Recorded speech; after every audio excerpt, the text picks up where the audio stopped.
I'm out here on an extremely wet day.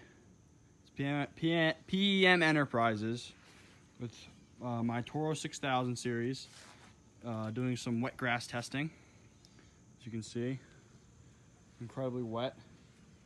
It's poured for probably 3 or 4 hours to the point where the lower areas of my property are incredibly soaked to where you can't even walk on without sinking into the ground.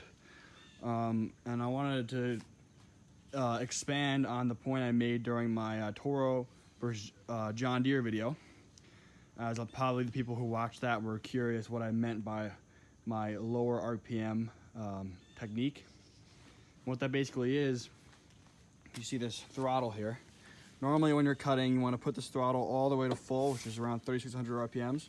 The only difference is when I'm cutting wet grass, I pull it back to around right there. You can see the gap, which is around 3,300, 3,350, 3,400 RPMs.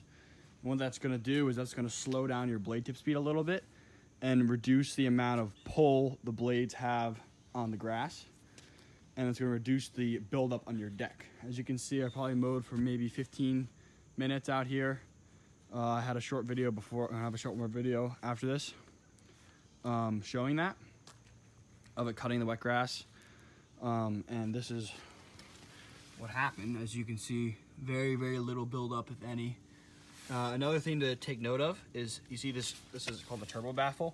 It prevents the grass from the fin of the blade from being recirculated into the deck. So if it's throwing out and it's going to recirculate, it hits this baffle and shoots out. So it works, it will impact this and come out.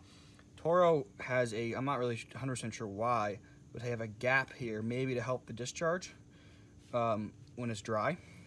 But wet grass, if you ever watch Johnny Mo's videos, he complains saying this gap, which I can I do agree with, when you have your mower on full RPMs, will clog up and throw clumps. However, as you can see, it's completely filled.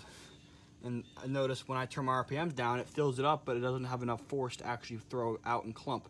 So it basically auto corrects the issue right there. So that goes away. And because you don't have any buildup on the front baffle, it's not going to knock any grass off and clump. So you get no clumping at all, as you'll see in the video, and you get very, very low buildup. The only buildup you'll get is in the back of the deck, which is pretty easy to clean. It's got a scraper and it's very little.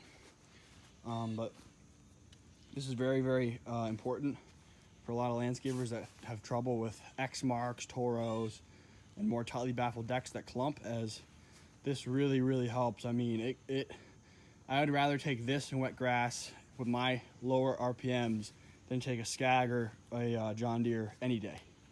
It just will do a better job. You'll get a better cut. It doesn't build up nearly as bad. And it's just overall, for me, in my area, works much better than either of those machines will.